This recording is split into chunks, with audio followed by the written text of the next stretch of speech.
Selamat malam, selamat bergabung kawan-kawan di Career Talk malam ini. Kalau bedanya sama si level talk itu banyak membahas tentang figur orangnya, perjalanan hidup dia. Kalau di Career Talk kita bicara sebuah ide yang kemudian kita diskursuskan. Salah satu yang menarik adalah eh, malam ini, malam diskursus sebenarnya siapapun boleh punya opini, dan dari situ insya Allah kita bisa melatih pemahaman kita tentang topik yang diajukan. Topik malam ini bicara soal passion, tapi argumen saya adalah I think we need less on passion, more on reason. Ya, saya jelaskan dulu sahibul hikayat kenapa seperti ini. Just to refresh, aku izin berbagi share, berbagi screen udah kelihatan belum? Pada saat saya ngomong passion, supaya clear pemahamannya, supaya sama-sama pemahamannya, passion yang saya maksudkan di sini adalah yang saya sebut di sini ya, bahwa segala aktivitas yang membuat diri merasa berdaya. Jadi ada 3 kata kunci: aktivitas, kemudian kedua itu membuat diri merasa berdaya, ya, dan yang menjalankan jadinya diri. Jadi nomor 1 yang harus dipahami, ini harus aktivitas. Nggak bisa lo cuma nonton film terus lo ngerasa itu passion lo jadi bintang film, padahal lo nggak pernah ngejalanin act-nya. Jadi there should be an act. Oke, so aktivitas kalau sudah dijalankan, maka kita akan biasa. Kalau udah biasa akan bisa, kalau bisa akan ahli, ahli akan piawai.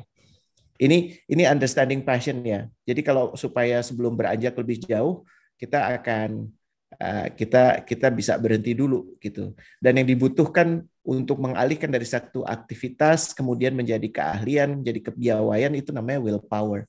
Dan masing-masing orang punya willpower yang beda-beda.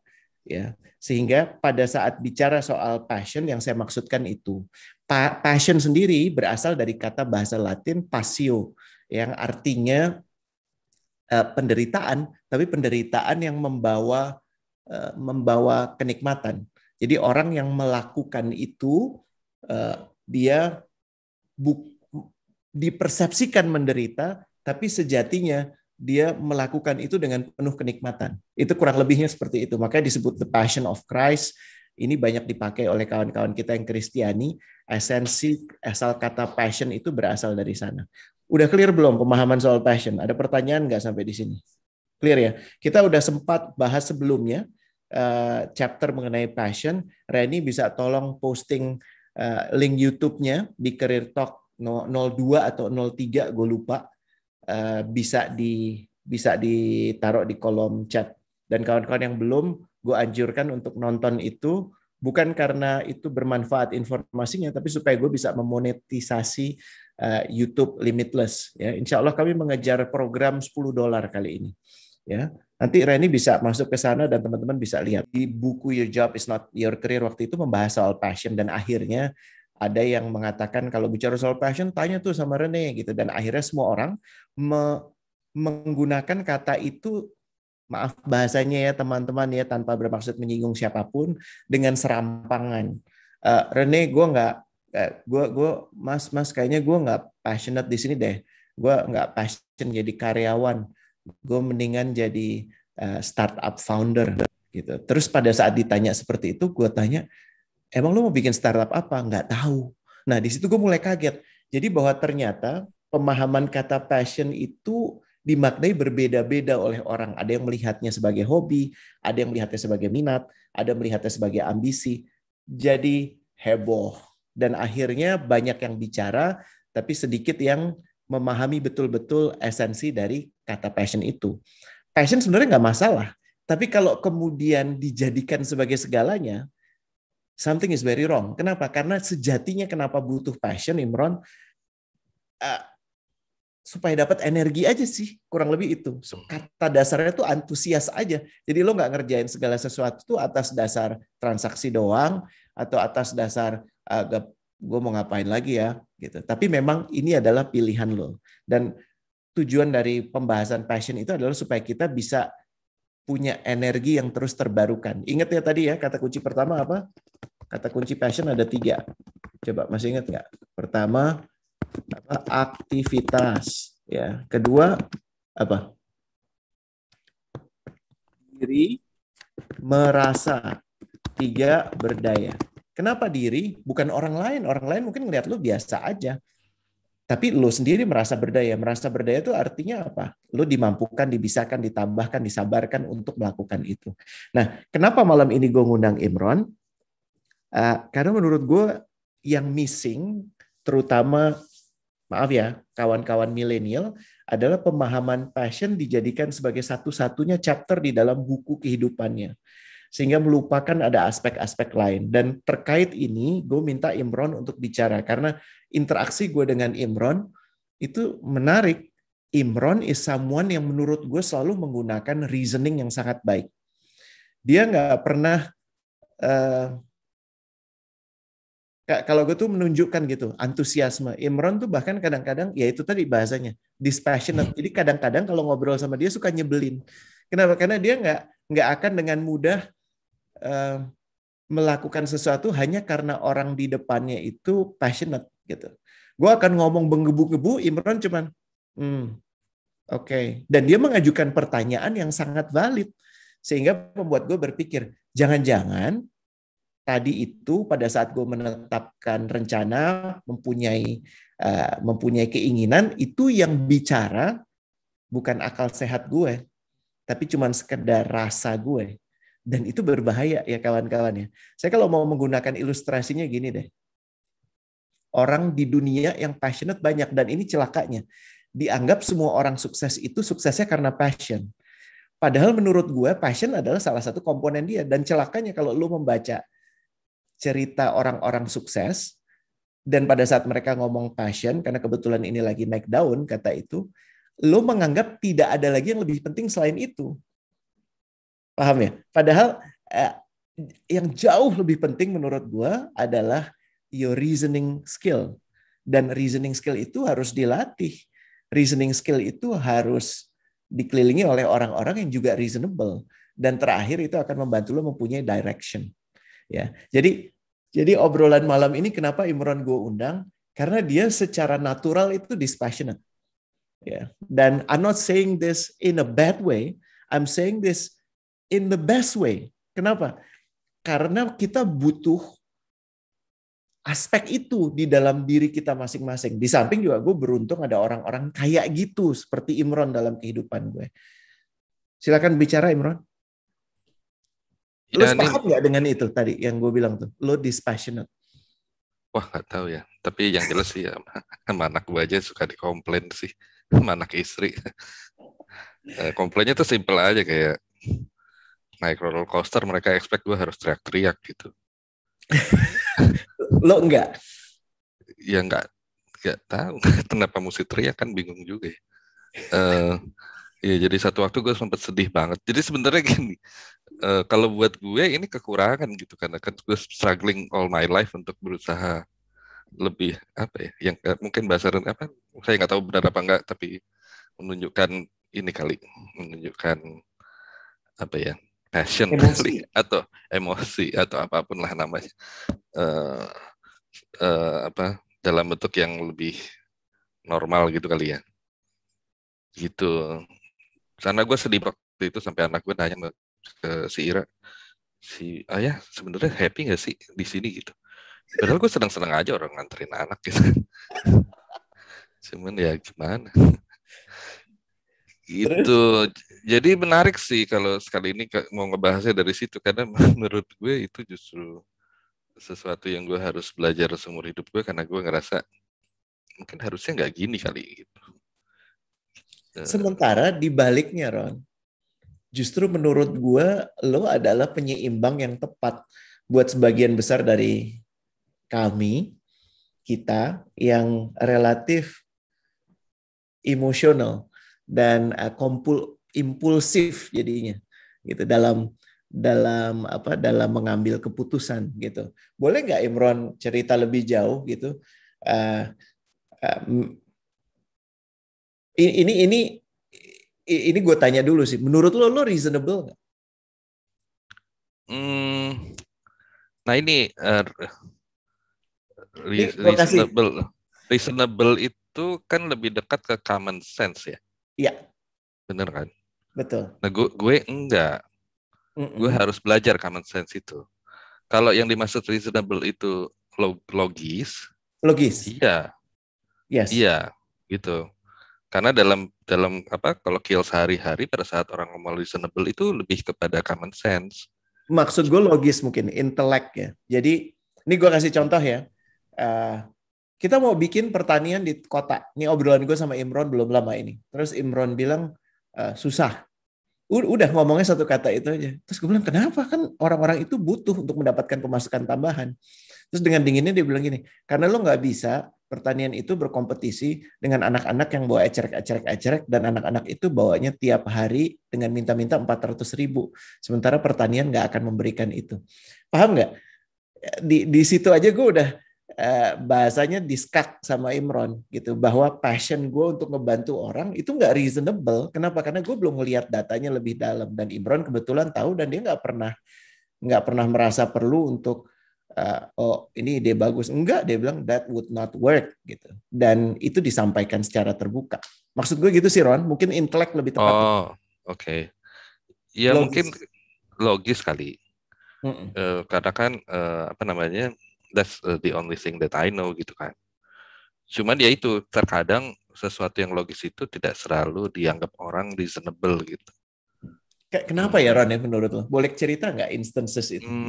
ya memang begitu ternyata kan kita hidup ini eh, dasarnya tuh bukan sesuatu jadi apa ya? Mungkin mungkin sebenarnya itu kelebihan manusia kali sebenarnya. Sekarang gue mulai merasa itu kelebihan gitu ya bahwa kita itu makhluk yang tidak rasional. Jadi hampir semua apa namanya unsur-unsur yang mengatur hidup kita tuh kayak righteousness segala macam itu kan bukan dasarnya logika tapi kesepakatan gitu. Hmm. Jadi sesuatu yang bisa diterima oleh sekelompok orang bisa jadi berbeda diterimanya oleh sekelompok orang lain. Bahkan kan di ekonomi aja dulu waktu mungkin teori-teori di awal-awal abad 16, 17, 18 kan mereka merasa ekonomi itu harusnya rasional ya. Ada prinsip supply and demand, scarcity gitu kan. Hmm. Tapi begitu si Kahneman Tversky menang Nobel waktu mereka bikin paper soal ekonomi perilaku, behavior economics kan mereka membuktikan bahwa ternyata even perilaku yang transaksional aja tuh dasarnya tidak rasional gitu. Hmm. Jadi ya itu built in kali ya di dalam apa namanya di dalam jati diri kita sebagai manusia mungkin. Jadi ya Ir- mau nggak mau. Irrationality itu menurut lo akibat atau dari referensi yang lo baca itu akibat apa Ron? Apakah emosi uh, atau apa? Atau kurang ilmu atau apa? Nggak tahu juga ya. Gue terakhir eh, baca buku soal righteousness misalnya ya masalahnya banyak hal sih mungkin itu dibentuk karena kita punya insting gitu punya mekanisme defensif gitu ya. Hmm. Jadi kadang-kadang itu yang apa namanya hormon hormon kita yang lebih berperan gitu pada saat kita mengambil keputusan gitu ya. Atau bisa jadi juga karena memang itu bagian dari sesuatu yang diajarkan turun-temurun gitu. Ya itu tadi kayak common sense gitu. Eh, Percaya apa? Percayailah guts lo gitu ya atau trust your guts gitu kan? Yang kayak gitu-gitu ya. ya ya sama kayak moral lah, itu kan lebih kepada kesepakatan gitu. Eh, juga etika sama juga kan itu kesepakatan. Artinya sangat sulit diperdebatkan secara logis gitu. Dan Hmm. mungkin juga memang berpikir logis itu alien memang sih. Kita tidak tidak apa ya, memang tidak diajarkan dari kecil atau tidak semua maksudnya itu kayak lo kayak di gue kan mungkin defisiensi. Sebenarnya gue bisa berpikir logis karena nggak ada pilihan. Bagian sebelah kiri otak gue nggak lengkap gitu kan. Jadi kurang balance gitu. Ya, tapi sebenarnya defisiensi lo bisa jadi justru yang melengkapi sih. kayak gini ya, ini eksperimen yang sosial apa namanya social engineering yang menurut gue menarik. Jadi apa namanya kayak balik lagi kayak di ekonomi aja gitu.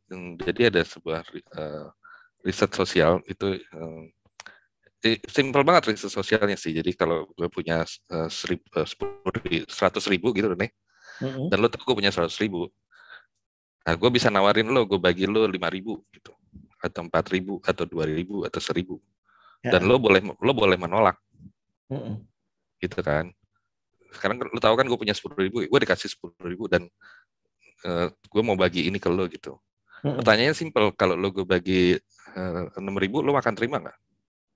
Teman-teman coba sekalian kita ada 10.000 perak. Kita tahu lo punya 10.000 perak. Iya betul, Terus lo menawarkan itu ke kita 6.000. 6.000 diterima nggak? Tuh, terima nggak? Cahyani bilang terima kasih. Oke. Yang lain. Artinya lo tahu Imron memberikan lebih banyak daripada yang dia dia pegang lagi. Itu Iya ya. betul, betul. Kalau gue nggak mau terima. Oh iya, boleh kenapa? Kayak, iya kayak, iya, maksud lo ngasih 6.000 lebih banyak yang lokasi Oh daripada ya yang udah. pegang. Kalau sekarang lo gue kasih 500 perak, lo terima? Terima deh kalau itu. Oke. Ada yang pendapatan lain? Kayak misalnya, ini Ibu siapa? Ari, Mbak Ari nih, kalau saya Mbak kasih Ari 500 Dewi. perak, terima nggak? Tapi lo rela kan Ron? Oh Ikhlas iya, kan? Heeh. iyalah. Saya relanya cuma ngasih 500 perak gitu. Oke. Hmm, nah ini kan perilaku yang tidak logis, karena kan kalau kalau perilaku yang logis gitu ya, itu yang lo dapat tanpa usaha dari jadi kalau dalam konteks prinsip efisiensi lo dikasih 50 perak juga ini nggak ada usaha, Ya jadi terima harusnya aja, diterima aja. asalkan lo ikhlas gitu ya. Mungkin banyak anak cuman hijrah kayak Cahyani di sini. Pertimbangannya lo nya ikhlas nggak gitu. cuman kan dalam kehidupan sehari-hari proses ngasih 1.000 itu tuh kompleks ternyata, dan ini yang struggle gue yang gue harus pelajari ya, karena di dalamnya tuh ternyata ada banyak informasi gue lain gitu. Kayak Hmm. misalnya ternyata nih dalam kehidupan sehari-hari orang tuh oh gue lo hargain gue segitu doang ya, jadi ada Oh, terus jadi tiba-tiba ada harga diri. tiba-tiba jadi self Iya, worth ngomongnya. Ya, angka itu iya, adalah terus self ada worth self gue. worth. Maksud lo ngehargain gue 100 perak doang gitu ya. Iya, atau mungkin Oke. ada hal lain juga, misalnya kan lo punya 10.000 ya, kenapa lo cuma ada kecurigaan gitu. Jadi sesuatu yang sebenarnya kalau secara logis itu simpel banget Betul. gitu. Kalau secara matematik kan kalau lo sangat transaksional dan bicaranya cuma efisiensi gitu kan, ya ini sangat Terima aja. efisien, lo terima terima berapapun lo terima. Cuman di dalam kehidupan sehari-hari ternyata nggak gitu. Cara kita hidup tuh nggak gitu. Agree. Jadi Nah, ini yang kemudian memang bikin banyak hal tuh jadi rumit buat gue sih. Karena kan karena kan gue harus belajar bahwa oh ada hal-hal lain gitu yang ternyata nggak bisa gitu kalau lo bikin keputusan based on logic gitu, karena itu kadang-kadang mempersulit hidup lo gitu yes. dalam konteks hubungan dengan sesama manusia ya. Kalau urusan gue sama komputer mah nggak gampang. Kalau komputer berpikirnya logis aja. Make sense? Make sense? Tapi kalau bicara soal tadi kan ngomongnya dalam konteks karir gitu ya. Mm-mm.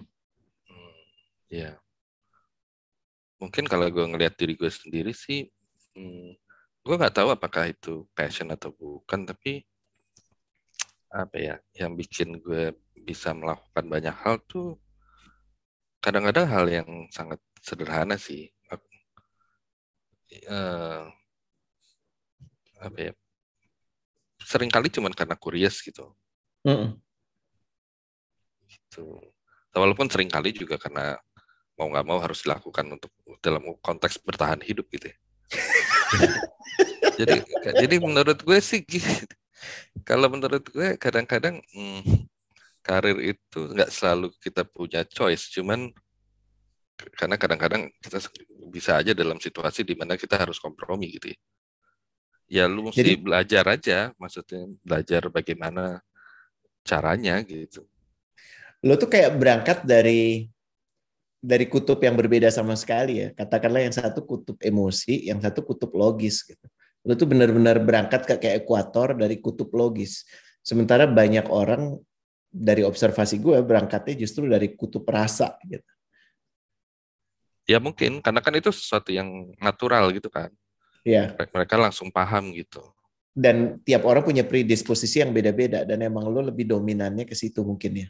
Tapi Iya, menarik sih ngelihat bagaimana kemudian lo bisa berkompromi dan sampai pada kesimpulan yang menurut gue sama kesimpulannya. Apapun bisa diobrolin asal mau ngobrol kan. Karena iya. kadang-kadang orang duduk bareng tapi bukan ngobrol. Ya, ngomong sendiri aja dia. Dia nggak mau denger. Dan Dan itu sebenarnya perilaku manusia itu akhirnya jadi sesuatu yang menarik. Jadi daripada gue jadiin beban, itu akhirnya observasi. jadi sesuatu yang kemudian sepanjang hidup gue pelajari. Maksudnya, oh ternyata begini tuh gitu. Salah satu angle yang gue pergunakan adalah waktu itu adalah tentang what you enjoy the most. Karena kebanyakan saat buku itu dibuat, orang hanya melihat profesi yang paling menjanjikan. Jadi mereka tidak menghitung keasikan mereka, tidak mempertimbangkan keasikan mereka saat menjalankannya, tapi mereka memilih profesi karena ujungnya nanti pensiun dapat duit. Gitu, paham ya? Jadi orang cuman ingin ujungnya tapi nggak mau berproses. Sementara pada saat gue menulis buku itu ajakannya adalah yuk berproses karena yang paling penting itu berprosesnya. Salah satu cara penjelasannya adalah ini loh yang you enjoy the most. Kenapa? Karena kalau what you good at ya, gue waktu itu pernah ngobrol sama sama kebetulan dibawa sama anaknya partner gue, sama sama temennya partner gue, dia bawa anaknya. Anaknya itu atlet, gue inget banget tuh pingpong. Dan dia sempat masuk ke Asian Games. Dan waktu gue ngobrol sama anak itu, gue luar biasa kaget. Kenapa? Ini dasar kenapa argumen ini gue angkat ya. Anak itu udah sampai Asian Games. Menurut lo jago nggak tuh San? Asian Games ya, bukan SEA Games ya. Asian Games. Walaupun yang nggak dapat medali, tapi jago. Menurut lo jago nggak? Jago. Jago. Pas gue tanya, so kenapa sih? Dia bilang kan butuh bimbingan karir. Terus dia bilang, gue bencinya luar biasa sama yang namanya pingpong. Nah, terus kenapa lo ngelakuin? Karena bokap gue nyuruh gue ngelakuin ini karena dia nggak berhasil jadi atlet pingpong, diturunin ke anaknya. Anaknya nggak bisa bilang nggak ke bapaknya. Ya udah gue jalanin. Jadi gini, kalau lo naruh waktu lo di apapun itu, lo jadi jago. Yo good at, tapi belum tentu good at-nya itu baik buat lo. Kenapa? Ya karena awalnya lo nggak milih, lo dipilihkan. Nah argumennya itu waktu itu bahasanya seperti itu. Nah kesini justru yang banyak gue denger sekarang adalah orang yang keluar dari pekerjaannya alasannya nggak passion. Tapi nggak puguh memahami passion itu apa. Sehingga kadang-kadang keputusannya juga unreasonable. Gitu. Sorry, bahasanya Imron, illogical. Gitu. Makanya dijelaskan dengan beberapa cara lagi. Mudah-mudahan di buku ini lebih lengkap penjelasannya. Ya, jadi gue tidak mempertentangkan antara what you're good at dengan what you enjoy the most. Gue cuma ingin mengatakan idealnya what you're good at itu berasal dari what you enjoy the most. Karena isinya apa sih esensi membahas ini? Supaya lo mudah bersyukur.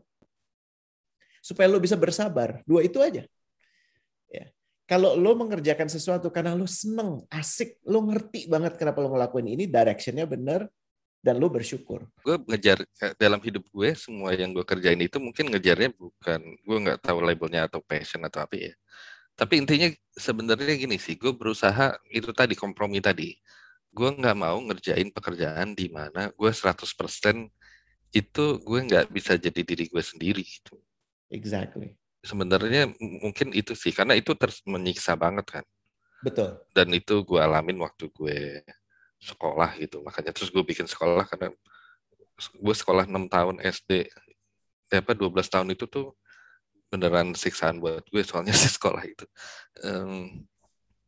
Siksaan dalam konteks bahwa gue harus gue harus belajar dan gue harus berusaha jadi orang lain soalnya kalau nggak selamat gitu.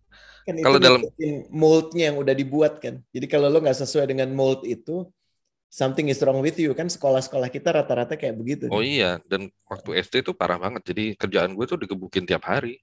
Hah, serius lu? Iya, jadi karena mungkin terlalu aneh jadi. Dan yang musuhin gue bukan cuma murid, itu guru aja musuhin gue gitu. Tapi kalau gue inget-inget lagi ya gimana nggak dimusuhin karena gue nya juga kurang ajar gitu.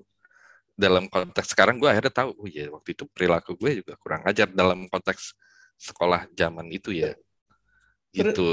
terus karena itu lu bikin sekolah gitu. Erudio tuh dibuat atas dasar itu. Iya sebenarnya karena gue pengen semua orang itu tahu bahwa ada, jadi gini, gue percaya bahwa di setiap orang tuh masalahnya cuma tinggal mesti nemuin ekosistemnya sendiri gitu. Eh, dan dia memang, jadi gini, supaya lo bisa survive kalau lo perlu tipu dunia ya ditipu aja gitu. Karena gini, lo harus bisa balance gitu antara keperluan lo untuk survive, tapi lo juga harus punya apa ya, harus harus men-serve diri lo sendiri kan, supaya lo tetap bisa apa punya punya jati diri sendiri gitu. Dan itu Ya. sebenarnya ternyata kan bisa kok dilakukan gitu. Yang penting asal lu juga belajar berempati terhadap itu tadi, belajar mengerti gimana sih orang lain berperilaku itu seperti apa. Ngerti Ya. triknya aja. Ya kayak inilah waktu SMP gue nggak ada lagi, gue nggak pernah lagi digebukin orang lain. Karena gue akhirnya belajar gitu. Oh kan gue nggak mungkin jadi tiba-tiba jadi orang cowok serem gitu ya. Terus badannya gede ya. Ya. Akhirnya gue belajar, oh ternyata orang tuh takut sama sesuatu yang dia nggak bisa predik. Jadi akhirnya yang gue kerjain Orang pertama, diulangi Ron, orang tuh takut sama sesuatu yang dia nggak bisa predik, sesuatu yang dia nggak pahamin. ketidakpastian atau Iya, oke. jadi akhirnya gue tahu caranya. Em, jadi supaya lu nggak dibully dan digebukin orang, di hari pertama lu masuk lingkungan baru, lu cari orang yang paling gede, terus lu datengin, lu gebukin tanpa alasan nih. Ya lu digebukin juga sih, gue berdarah-darah juga. Tapi abis itu gak ada orang yang Asli berani ini sama aneh gue. banget kok obrolannya, aneh banget. Ya, maksudnya kenapa? Karena mungkin ya itu tadi kan, ini orang gila ya, orang nggak ada alasan gitu mukulin orang. Em, dan itu kan sesuatu yang datang dari your understanding about how human behavior is gitu.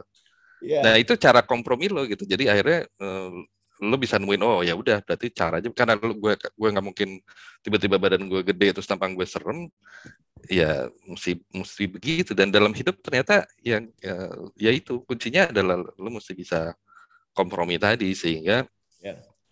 apa ya, sehingga lo bisa melakukan banyak hal yang gue nggak tahu senang atau enggak itu relatif ya, tapi at least nggak bertentangan dengan jati diri lo sebenarnya sih, yang penting itu kali kalau buat gue sih.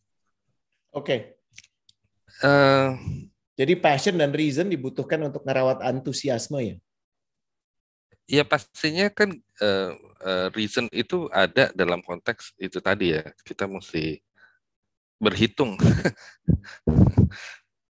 Maksudnya gue harus punya duit berapa, gue harus apa namanya punya rumah, gimana caranya, harus punya duit buat beli buku, buat beli segala macam. Itu kan bagian yang mau nggak mau harus apa namanya dihitung gitu.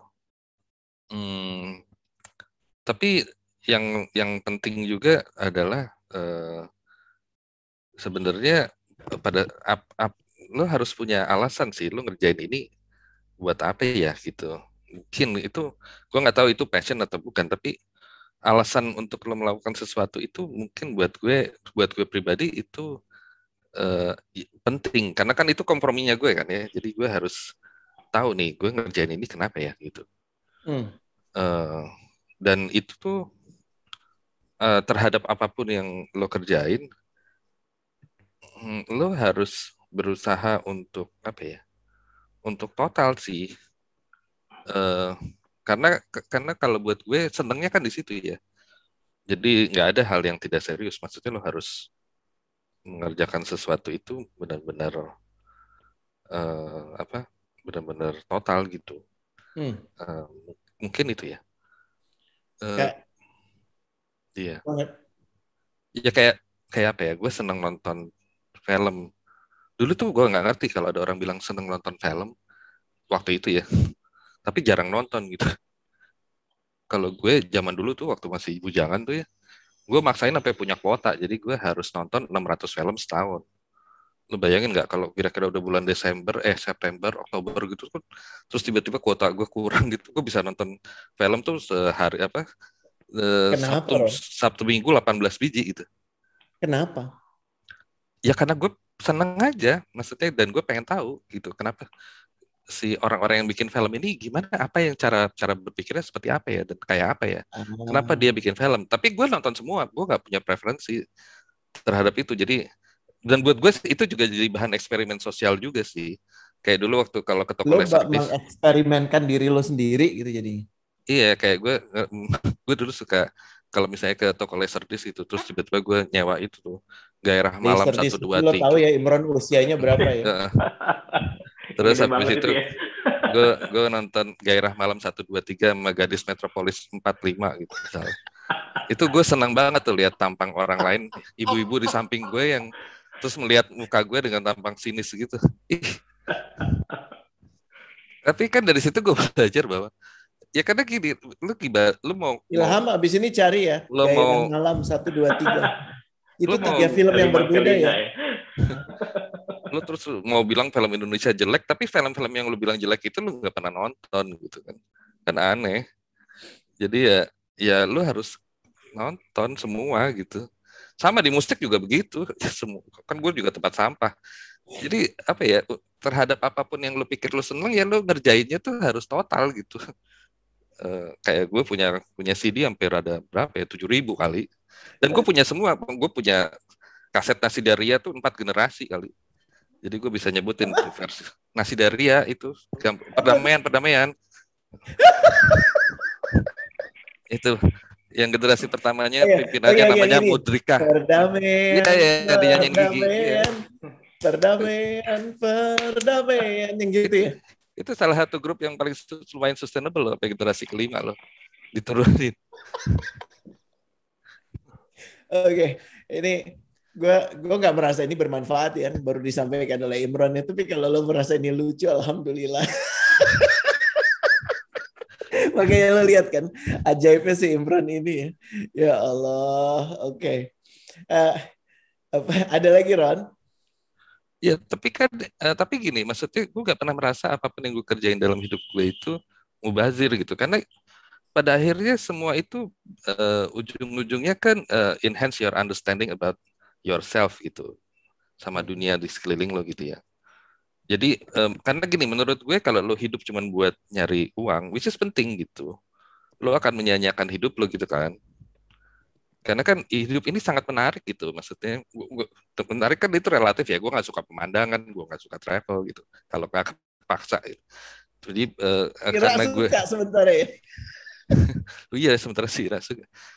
Tapi kan tapi kan gini, my fascination terhadap human itu akhirnya jadi bisa berguna juga. Maksudnya all those times that I spend watching all those thousands of movies atau listening to all those musik itu berguna juga pada saat lo misalnya kemudian satu hari mesti bikin model tentang marketing gitu. Karena Ya, lo punya wawasan gitu bahwa human being itu range-nya tuh jauh banget gitu. sejujurnya Ron, gue belajar banyak dari lo karena gue nggak pernah paham referensi lo, tapi malam ini mulai kebayang sih. Ya Desi Daria, terus Iya. Gadis Metropolis gitu ya, itu menarik. Kayak gini deh, lo nggak bisa ngerti orang Indonesia tuh kalau beli barang di mana. Kalau lo nggak pernah masuk ke bioskop Misbar di Depok gitu, yang kalau lagi muter film siapa namanya Pak Haji, Oma Irama, terus di filmnya Pak Hajinya bilang Assalamualaikum, satu bioskop jawab Waalaikumsalam gitu. Itu sih. Depok Pride. Nah, Depok Pride. Terus lo belajar apa gunanya sekarang dari situ? Iya kan sekarang gini, terus lo kalau mau jualan barang di Indonesia dan target lo orang-orang seperti ini, kalau lo nggak tahu bahwa itu bagian dari kultur mereka, lo gimana caranya lo mau empati? Lo bicara empati sekarang. Betul, maksudnya kan nggak, ya ini mesti diterima sebagai kenyataan. Ini bangsa lo, ini adalah market lo, dan ini human, ini tetangga lo, temen lo gitu, lo mesti understand gitu. selama lo masih jadi kelas menengah ngehe yang melihat dari kejauhan, lo nggak akan pernah bisa memahami benar-benar apa yang dirasain gitu kurang lebih ya. Iya, dan itu membuat gue jadi bisa berdamai dengan masa lalu gue. Karena kan pada akhirnya gue ngerasa, ya udah gue gak berhak marah sama orang-orang ini gitu. Masya Allah. Gitu, karena at the end of the day, ya this is part of being human. Maksudnya, this is our flaws gitu ya, seberapapun lucunya dan absurdnya, tapi it's also what makes us human gitu. Jadi, karena kalau bagian ini lo ilangin gitu kan, lo jadi mesin gitu. Jadi menurut gue itu mesti lo terima gitu. Jadi part yang irasional ini ya udah emang bagian dari kehidupan kita kok. Nih, gue tambahin dikit ya buat apa Ilham. Kalau antusias tuh kata dasarnya entheos. Entheos itu artinya in God we trust. Menarik ya, nggak ada hubungannya dengan apa? Dengan semangat atau apapun itu, tapi basis dari understanding why work or why do you do anything.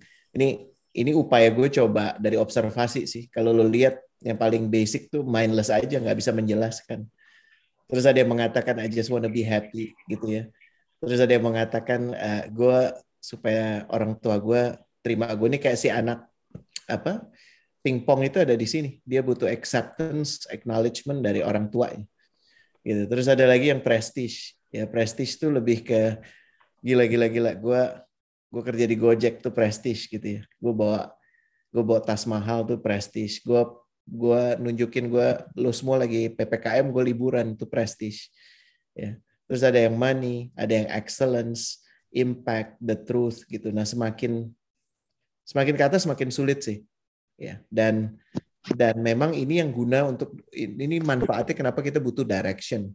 Direction itu banyak dialog dengan diri sendiri sih. Lo banyak memahami dan lo butuh jujur terhadap apapun itu yang menurut lo penting buat lo. Jadi nggak cuma sekedar nelen. Imron tadi ngasih contoh terkait tentang apapun yang dia bilang dia suka, ya dia total. Dari situ dia akan tahu.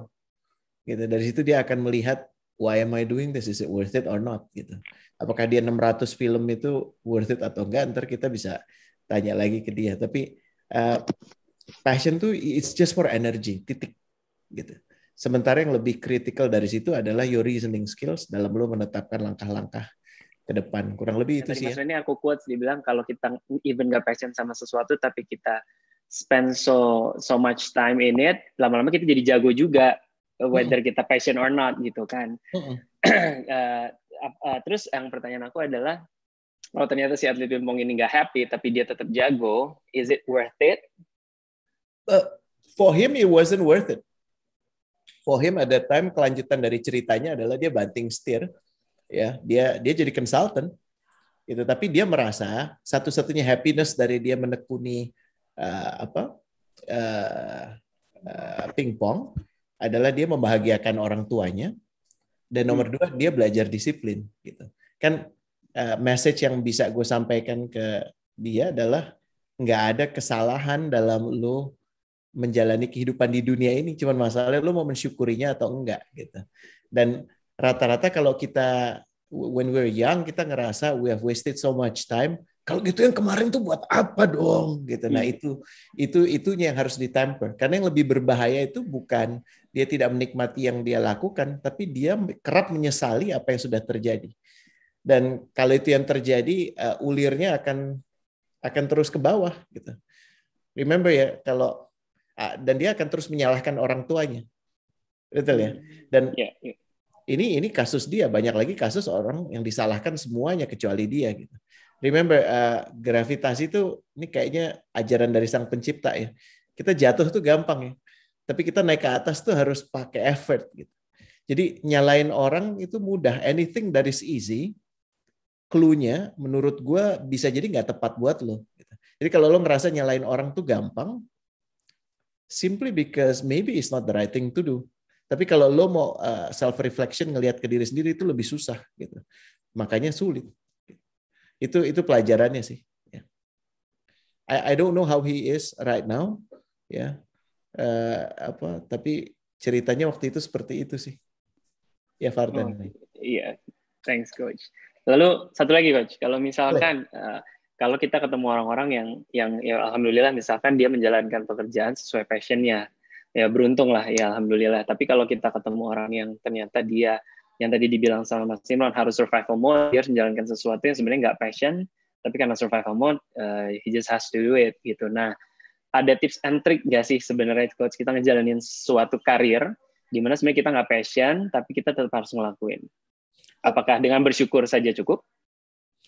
Bersyukur is the core, membuat apapun jadi lebih mudah. Tapi kalau Imran nanti bisa kasih jawaban juga sih. Tapi kalau menurut gue pisahkan antara pemahaman passion dengan profession.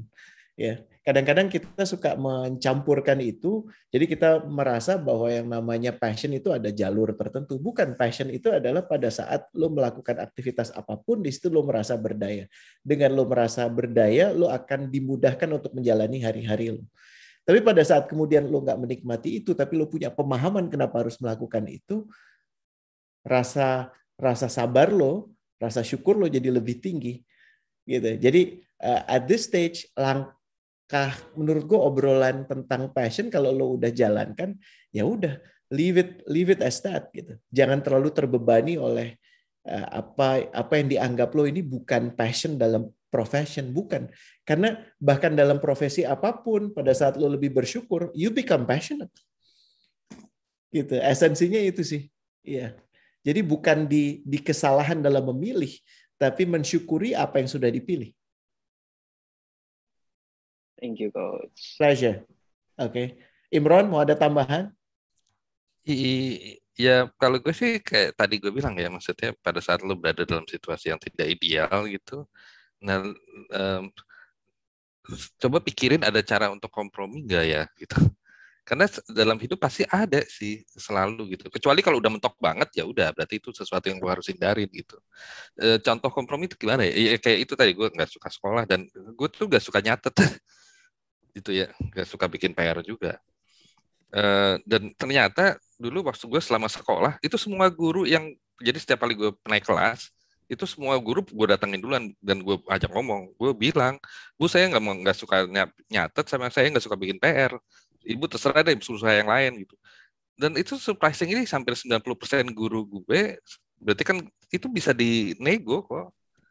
Jadi gue seumur hidup gue nggak pernah dari SMP SMA tuh gak pernah bikin PR dan nyatet gitu. Ya walaupun ada juga yang nggak mau, yang ada 10% yang nggak mau. Ada guru agama yang ya pokoknya saya kasih kamu nilai 5,5, cuman kalau saya masuk kamu keluar ya. Udah nggak apa-apa, itu negosiasinya kan. Dari saking dia sebelnya sama gue, jadi komprominya lu gue kasih 6 angka minimum, tapi gue nggak mau lihat lu. Ya udah dikerjain aja.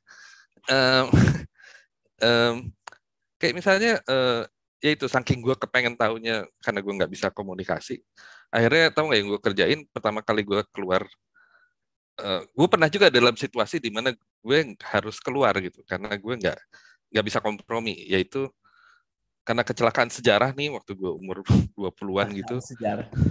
Terus tiba-tiba gue jadi kerja di BUMN gitu, dan karena kecelakaan sejarah Ilham juga, tuh ya mulai kena tuh ya, Winda. Jadi karena kecelakaan sejarah juga waktu itu di Indonesia itu orang tuh nggak ramah terhadap umur usia muda ya waktu zaman dulu ya. Jadi gue ada di posisi yang cukup tinggi di BUMN itu, tapi umur gue baru 26 gitu kali. Jadi gue belum pernah dengar yang ini. Itu ribet banget gitu. Apa namanya? Kalau RUPS itu bisa gue dipanggil komisaris karena dia merasa dasi gue warnanya terlalu cerah. Ya umur 26 gitu ya. So on lah. Dan gue ngerasa akhirnya, aduh ini capek tuh. Jadi sebelum di situ gue ngerasa gue produktif. Tiba-tiba gue ada dalam situasi yang sangat politikal di mana setiap hari gue mesti mikir gue duduk di sebelahnya siapa aja jadi perkara gitu kan. Kalau salah duduk. Ya karena kalau di level tertentu kan jadi sangat politis ya. Nah akhirnya gue sadar bahwa di sini gue nggak bisa kompromi. Ya udah gue keluar, gitu kan. Iya. Dan gue keluar terus akhirnya gue mencoba melakukan sesuatu yang sebenarnya bukan domain gue, yaitu bikin perusahaan komunikasi. Lo orang gue nggak bisa komunikasi, bikin perusahaan komunikasi. Saking gue kepengen, jadi pengen belajar berkomunikasi gitu. Orang di mana-mana ya ikut apa ambil kuliah komunikasi, lo bikin perusahaan komunikasi ya Iya, Ron? gue bikin PR agency namanya Key Communication gitu. Dan walaupun akhirnya gue menemukan satu lagi kompromi kan. Jadi lo ada di dunia yang nggak, lo bayangin gue gitu. Eh, Maksudnya jadi konsultan komunikasi orang gue aja nggak bisa gitu kan. Tapi gue lihat ada celah di mana gue bisa contribute ya itu. Ternyata komunikasi pada zaman itu tuh nggak perlu measurement. Iya, Jadi akhirnya positioning gue adalah gue memberikan measurement itu. iya memberikan Nah, measurement. Jadi gue bikin apa ya lupa jadi aneh banget kalau di apa. Gue sempat jadi 2 tahun jadi apa namanya wakil ketua asosiasi perusahaan PR yang tidak bisa komunikasi ini.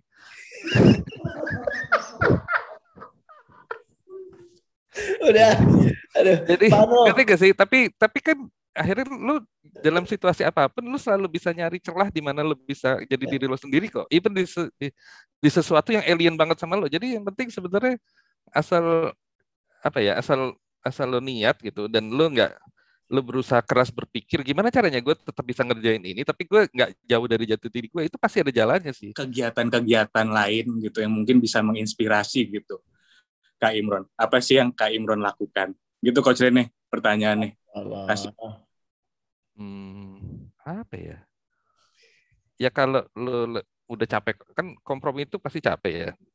Ya lo harus emang punya hiburan yang memang itu lo tahu menghibur diri lo gitu kayak makanya buat gue hiburan diri gue ya sekolah itu gitu karena kan itu gue bikin bukan dalam konteks buat nyari duit gitu kan itu gue bikin karena gue ngerasa bahwa gue harus menyelamatkan orang anak-anak lain yang kayak gue ini nih ya, mutan-mutan X-Men itu jadi kalau si Ira bilang kan kalau di sekolah kita nih bikin X-Mansion gitu jadi seberapa anehnya seberapa mutannya lo tuh nggak apa-apa karena yang perlu lo pelajari sebenarnya kan bukan terus lo harus malu karena lo mutan tapi gimana caranya lo bisa membuat si kemutanan lo itu jadi superpower lo gitu kan gitu seberapa karena gini nggak ada kalau duit tuh gue belajar ya apapun seaneh apapun kesukaan lo itu bisa jadi duit kok nggak ada yang nggak bisa jadi duit jadi tinggal masalahnya lo mesti ada di lingkungan yang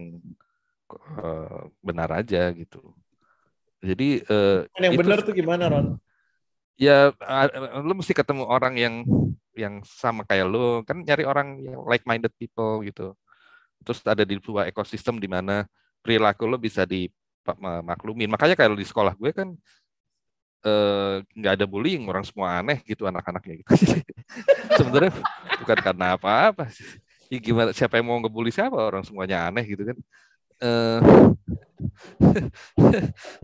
Rene pernah ke sekolah gue tuh semuanya aneh-aneh semua kagak ada yang pas beres. gue masuk ya, nggak tahu lu udah pernah riset deh Rudio ya. Jadi mereka bikin peraturan sendiri setiap tahun tuh ada konsensus student mengusulkan peraturan gitu. Jadi mereka bikin aja peraturan yang disepakati bersama.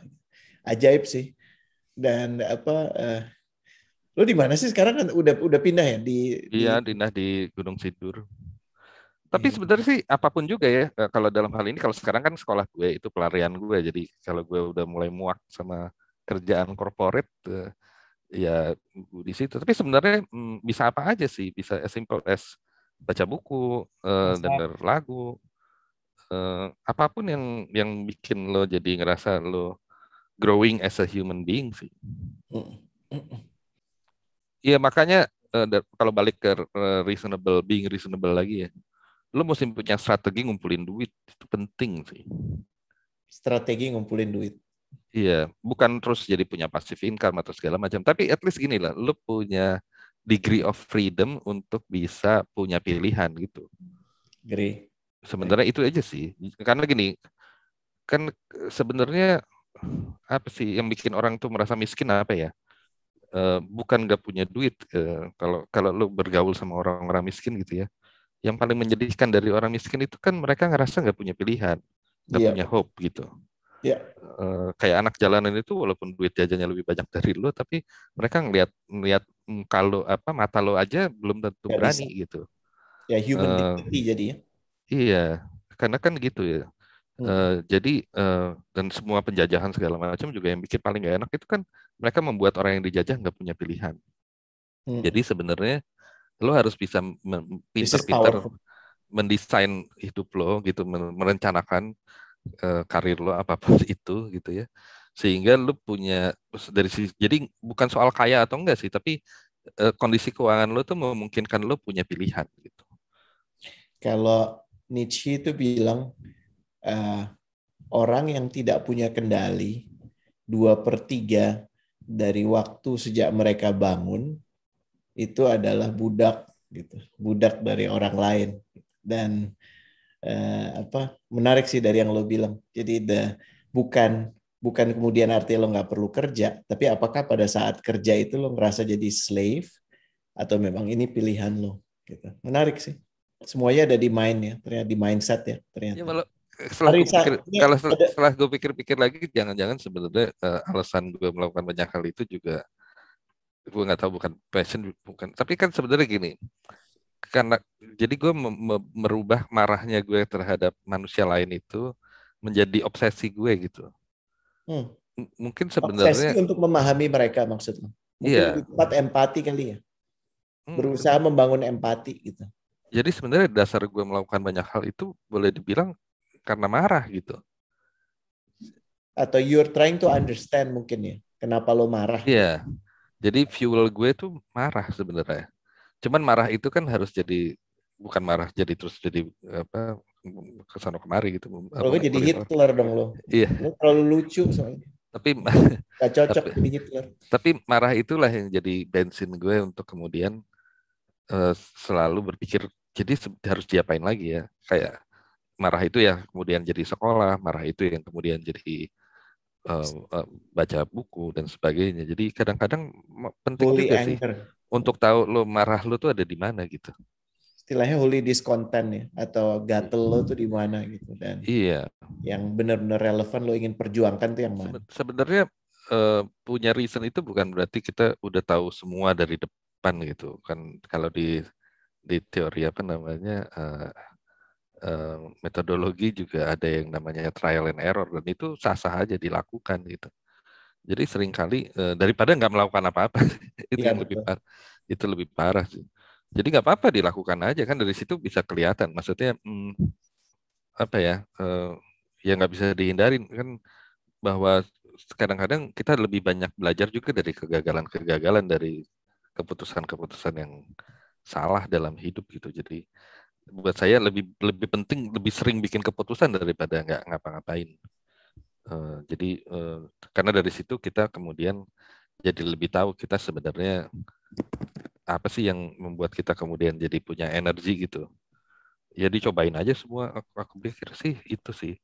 Mungkin dalam konteks Rene maksudnya bahwa kita juga harus kadang-kadang punya reason itu sebagai penyeimbang gitu. Maksudnya sama kayak bukunya Kahneman juga yang terakhir, Thinking Slow gitu ya. Maksudnya seringkali harus ada kombinasi yang balance gitu antara berpikir secara impulsif intuitif dengan berpikir pelan-pelan juga gitu. Karena kadang-kadang pada saat kita punya waktu untuk berpikir pelan-pelan, maka kita bisa mencari solusi yang lebih cepat gitu. Dan ini penting kalau kita kemudian terus mikirin kan, yang sering menghambat itu kan keluhan semua orang adalah ya tapi saya belum punya cukup tabungan atau belum cukup punya uang untuk kemudian punya pilihan untuk mengerjakan yang dia suka doang. Nah itu tuh nggak ada jalan lain untuk mengakumulasi uang, itu nggak bisa modalnya masang lotre doang. Seringkali butuh strategi yang sangat-sangat rasional gitu. Gitu ya.